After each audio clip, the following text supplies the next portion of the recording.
بسم اللہ الرحمن الرحیم۔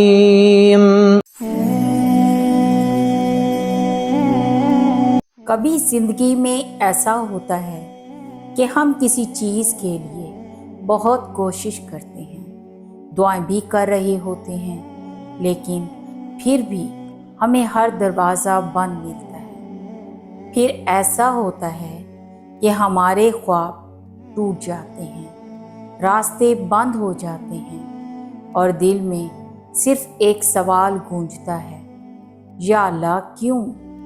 میں نے تو کچھ برا نہیں چاہا تھا، لیکن تم نہیں جانتے، شاید اسی نہ ہونے میں تمہاری تقدیر بچ رہی تھی۔ اللہ جب تمہیں روک لیتا ہے تو یہ اس کی ناراضگی نہیں ہوتی، یہ دراصل اس کی محبت کی سب سے خوبصورت شکل ہوتی ہے۔ کبھی کبھی اللہ تمہیں اس رشتے سے روکتا ہے جو تمہیں تباہ کر دیتا ہے، کبھی وہ تمہیں اس کام سے روکتا ہے جس میں تمہارے ایمان کا نقصان ہوتا ہے، اور کبھی وہ تمہیں اس کامیابی سے روک لیتا ہے جس کے بعد تم خود کو بھول جاتے ہو۔ اللہ تمہاری دعائیں نہیں لوٹاتا، بس وہ تمہیں اس چیز سے بچاتا ہے جس کے پیچھے تم خود اپنی بربادی مانگ رہے ہوتے۔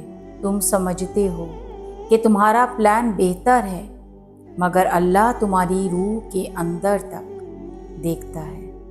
وہ جانتا ہے کون سا راستہ تمہیں توڑ دے گا اور کون سا راستہ تمہیں بنا دے گا۔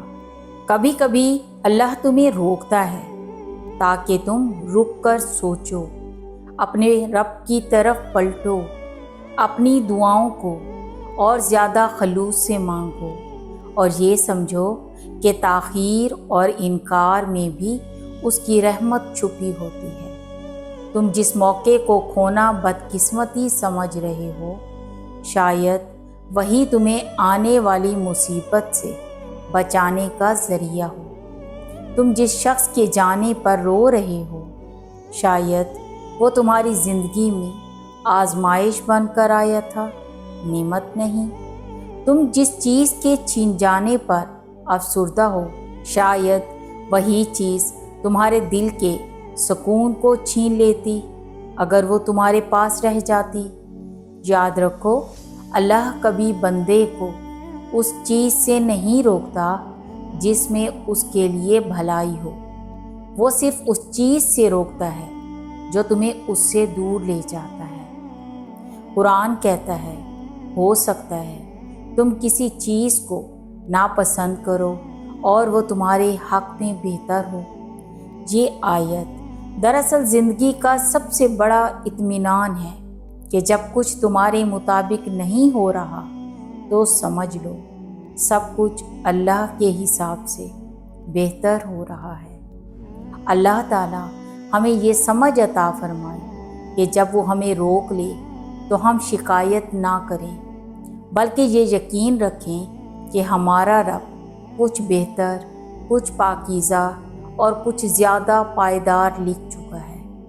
اے اللہ، جب تو مجھے روکے تو میرے دل کو یقین دے کہ میں تیرے امن میں ہوں، میرے صبر کو مضبوط کر دے اور میری تقدیر کو اس خیر سے بھر دے جو میری سوچ سے بھی بہتر ہو۔ اگر تم بھی اس وقت کسی بند دروازے کے سامنے کھڑے ہو تو کمنٹ میں لکھو، میں یقین رکھتا ہوں اللہ جب روکتا ہے تو بچاتا ہے۔ تو پیارے اسلامی بہن بھائیوں، اگر آپ کو یہ ویڈیو پسند آئی تو ویڈیو کو لائک کر دیں اور شیئر بھی کر دیں۔ نہیں پتہ آپ کے ایک شیئر سے کسی ٹوٹے دل کو سکون مل جائے، نہیں پتہ آپ کے ایک شیئر سے کسی شخص کا اللہ سے تعلق مضبوط ہو جائے۔ اور پیارے دوستو، اگر آپ میرے چینل پر نیو ہیں تو میرے چینل کو سبسکرائب کر دیں۔ جزاک اللہ خیراً کثیر۔